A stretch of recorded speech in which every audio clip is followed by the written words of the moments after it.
রৌদ্রোজ্জ্বল একটি সুন্দর দিনের শুভেচ্ছা জানাই সবাইকে।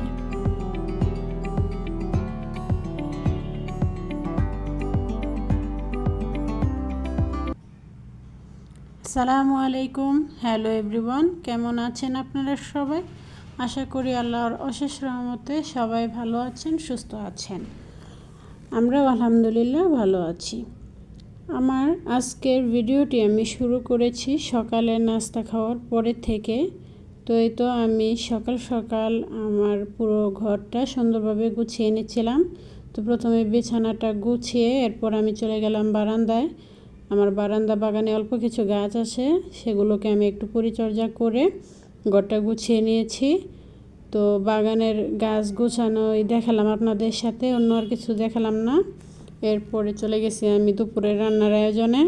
আজকে দুপুরের রান্নার আয়োজনে একদম সিম্পল কিছু ছিল, যার কারণে আমি চেষ্টা করলাম আপনাদের সাথে ভিডিও আকারে শেয়ার করতে। তো এদিকে দেখতে পেলেন আমার ভাত প্রায় হয়ে আসছে।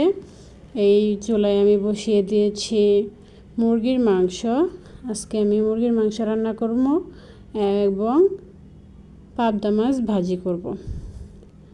তো এখানে আমি পেঁয়াজটা হালকা একটু নেড়েচেড়ে ভেজে অল্প একটু লবণ দিয়ে দিলাম। লবণটা দেওয়ার পরে আমার মনে হয় পেঁয়াজটা খুব ভালোভাবে ভাজা হয়, নরম হয়। এরপরে তো আমি একটু আদা রসুন বাটা দিয়ে দিলাম। তো এখানে আসলে রেসিপি বলার মতো করে আমি কোনো রান্না করছি না, যেহেতু আমি রান্না খুবই কম পারি। নর্মালি আমি আমার ঘরে যেভাবে রান্না করি সেটাই আপনাদের সাথে শেয়ার করছি।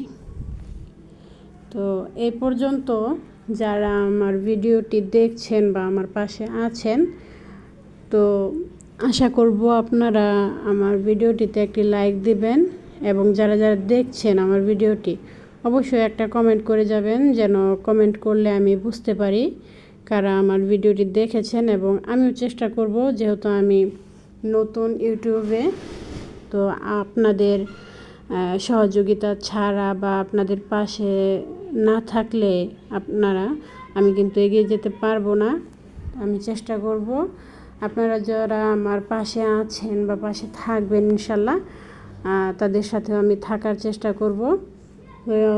আমি মুরগির মাংসের জন্য প্রয়োজনীয় সব মশলা দিয়ে কিন্তু মাংসটা কষিয়ে নেব। এখন মশলাটাকে আমি বেশ কয়েকবার কষিয়ে নিয়েছি। আসলে আমার মনে হয় মশলাটা যত ভালোভাবে কষানো হবে রান্নাটা তত টেস্টি হবে।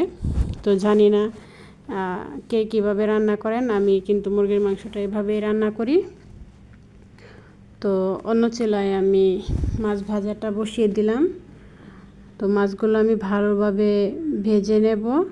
আজকে আর অন্য কিছু রান্না করছি না, এগুলোই থাকবে। আর রাতের ডাল ছিল, যে আমি আপনাদের সাথে পরে কিন্তু আর খাওয়া দাওয়ার ভিডিওটা শেয়ার করিনি। জাস্ট রান্নাটা করে তারপরে কিন্তু আমরা দুপুরে খাওয়া দাওয়া করে নেব। তো দেখতে পাচ্ছেন মাছটা আমি খুব ভালোভাবে উল্টে পাল্টে ভেজে নিচ্ছি। আসলে পাবদা মাছটা এত নরম হয়, যার কারণে খুবই আলতোভাবে ভেজে নিতে হয় আর গাঢ় তেল দিয়ে। এই তো আমার শ্বশুর আব্বা এসেছেন বাড়ি থেকে, উনি বেশ কিছুদিন ধরে থাকবেন এখানে। তো এই যে বাজারে গিয়েছিলেন হাঁটতে, শাক নিয়ে আসছে। তো এই যে দেখেন আমার রান্নাটা কিন্তু কমপ্লিট হয়ে গেছে, মাংস রান্না। আর এদিকে মাংস রান্না চুলায় থাকা অবস্থায় কিন্তু আমি শাকটাও বেছে নিয়েছি। এরপরে আমরা দুপুরের খাবারটাও খেয়ে নেব। তো যেহেতু আমার শ্বশুর শাশুড়ি আছে, তাই আপনাদের সাথে আর খাওয়া দাওয়ার ভিডিওটি শেয়ার করলাম না। এই ভিডিওটি দুপুরবেলার। তো দুপুরে খাওয়ার পরে আমি আকাশের এত সুন্দর একটা ভিউ দেখে ছোট্ট একটা ক্লিপ নিয়েছিলাম আপনাদের সাথে শেয়ার করার জন্য। আশা করি আপনাদের ভালো লাগবে।